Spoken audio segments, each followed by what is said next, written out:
Vamos a la pregunta número 11, donde seguimos en esta parte de equilibrio químico. Las soluciones bufferes son soluciones formadas por ácidos o bases débiles y su sal, que lo que hacen es resistir cambios de pH ante pequeñas cantidades que se agregan de ácidos o de bases fuertes, no débiles. Respecto a la hidrólisis alcalina, es cuando yo hago la reacción de hidrólisis de doble sustitución y el componente fuerte es un ácido, tengo una hidrólisis ácida, y cuando la fuerte sea la base es una hidrólisis básica o alcalina, y en el caso que los dos componentes sean débiles, sí o sí me tienen que dar de dato el valor de la K del ácido y el de K de la base. Si la K del ácido es mayor que la de la base, hablamos de una hidrólisis ácida. Y si es al revés, de una hidrólisis alcalina. Respecto, cuando se hace la hidrólisis del fluoruro de sodio, el componente fuerte es el hidróxido de sodio, por consiguiente es una hidrólisis básica o alcalina, y los indicadores son soluciones de sustancias orgánicas que lo que hacen, dan un valor aproximado en un rango de pH, de acuerdo a que cambian de color si están en un medio ácido o en un medio alcalino. Para poder conocer con exactitud el valor de pH de un medio de una solución, se recurre al uso del pHímetro. Para que ustedes lo puedan entender, si yo tengo una solución de ácido clorhídrico, por ejemplo, mido con el pHímetro y me va a dar 1,3 con exactitud. Cuando yo le agrego un indicador, bien, y ese indicador en medio ácido tiene un color rojo, va a predominar ese color rojo, pero lo único que me está diciendo es que la solución es ácida. Respecto al problema número 12, bien, me está diciendo en el inciso A que el delta de H estándar de una reacción se puede calcular a partir de los delta de H estándar de formación. Sí, eso es aplicando, ¿se acuerdan?, el método directo. Los elementos en su estado natural, en su forma más estable, poseen un delta de H estándar de formación igual a 0. Yo les he puesto como ejemplo el oxígeno diatómico va a ser igual a 0, pero el ozono, o sea el triatómico, va a ser diferente de 0.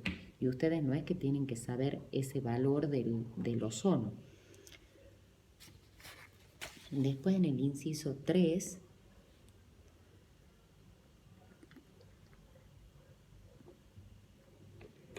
en el inciso C, disculpen, no 3, viene a ser la incorrecta. ¿Por qué? Porque me está diciendo los elementos en todas las formas que existen en la naturaleza. Y el oxígeno hemos dicho que existe como oxígeno 2 y como oxígeno 3. Como oxígeno 2 tiene un delta de H estándar de formación igual a 0 y como ozono diferente de 0. El carbono grafito y el carbono diamante. El carbono grafito es más estable, ese es igual a 0, y el de diamante es diferente de 0. Y la ley de Hess es aplicando el método indirecto para el cálculo del delta de H estándar de la reacción. Cuando nos vamos a la pregunta número 13, en propiedades periódicas, le hice la tablita de la tabla periódica y a su vez cómo varía estas propiedades en el grupo y en el periodo. Lo que hice fue decir, a ver, en un grupo, bien, yo el radio puedo decir, aumenta a medida que desciendo en el grupo. A medida que yo desciendo, ¿qué le pasa a Z, al número atómico? Aumenta. También puedo decirlo de arriba hacia abajo, bien. Cuando lo digo en el periodo, bien, yo lo he enseñado siempre de acá para acá, pero la afirmación me está diciendo cómo va en aumento, o sea que yo la tengo que ver al revés, o sea que aumenta de izquierda, de derecha a izquierda, que aumenta hacia la izquierda o a medida que tengo menor Z de los elementos. Con respecto a la electronegatividad es un valor o una medida adimensional. Quiere decir que no tiene unidad. Bien, yo digo el flúor tiene una electronegatividad de 4. Se terminó. El cloro de 3,5. El hidrógeno de 2,1. Bien.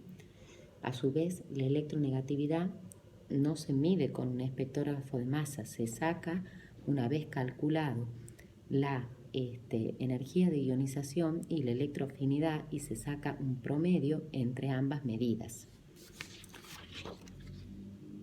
Respecto al problema número 14, propiedades de la materia, las propiedades intensivas, un ejemplo es la densidad, no dependen de la cantidad de materia. Siempre les he dicho, la densidad del agua es igual a 1, tenga 1 litro de agua, 20 litros de agua o 100 litros de agua.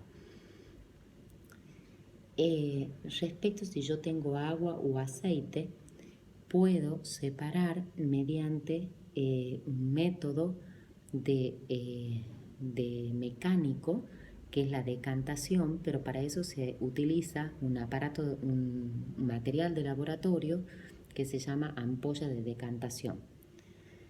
Cuando yo estoy con un sistema homogéneo, todo sistema homogéneo es monofásico, tiene una sola fase. Y la definición de sistema heterogéneo es un sistema, si yo digo sistema mezcla, es lo mismo, formado por 2 o más sistemas homogéneos. Cuando voy a la pregunta número 15, les hice un cuadrito de cómo se separan las mezclas homogéneas y las mezclas heterogéneas. Las mezclas homogéneas se separan mediante métodos de fraccionamiento, mientras que las heterogéneas, métodos mecánicos. Si vemos los métodos de fraccionamiento, está la destilación simple. Por ejemplo, cuando yo tengo un sólido con un líquido.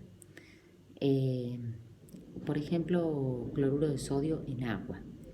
Bien, para eso yo les hice el dibujito del destilador, donde se coloca en el balón de destilación el agua salada.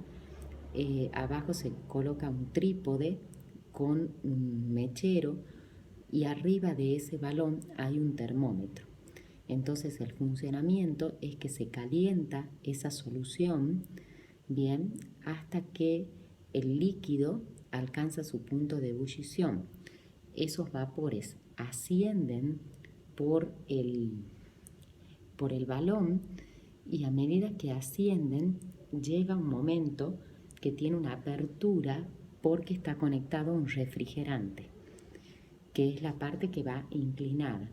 Ese refrigerante a su vez está adosado a una entrada de agua fría, con lo cual se produce un shock térmico.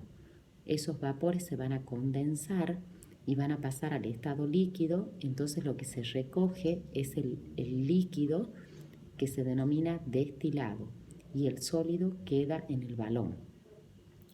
Con respecto a la destilación fraccionada, viene a ser cuando yo tengo dos líquidos miscibles entre sí de diferentes puntos de ebullición. Para eso hay una modificación del destilador, donde en el balón se coloca como una columna que tiene una formita así, que lo que permite es que aquel líquido de mayor punto de ebullición sea el que sus vapores ascienden primero y sean recogidos como destilado. Después tenemos la cristalización, que significa que ponemos en un vaso de precipitación, por ejemplo agua con cloruro de sodio. El agua se evapora, o sea, significa que no me interesa recuperar el agua y queda el sólido en el recipiente. Y la cromatografía es para poder separar sólidos. Por ejemplo, cuando se hace una cromatografía con un papel, se hace en ese papel una corrida cromatográfica. Significa que se pone un poco de muestra, entonces se corren con un determinado solvente, se dice, bien, y por el peso molecular, poniendo unos estándar, puedo saber cuál es el respectivo sólido. Después, con respecto a las mezclas heterogéneas, métodos mecánicos, donde hemos visto todo: flotación, sedimentación, centrifugación, filtración, y cada uno tiene su explicación en la teoría.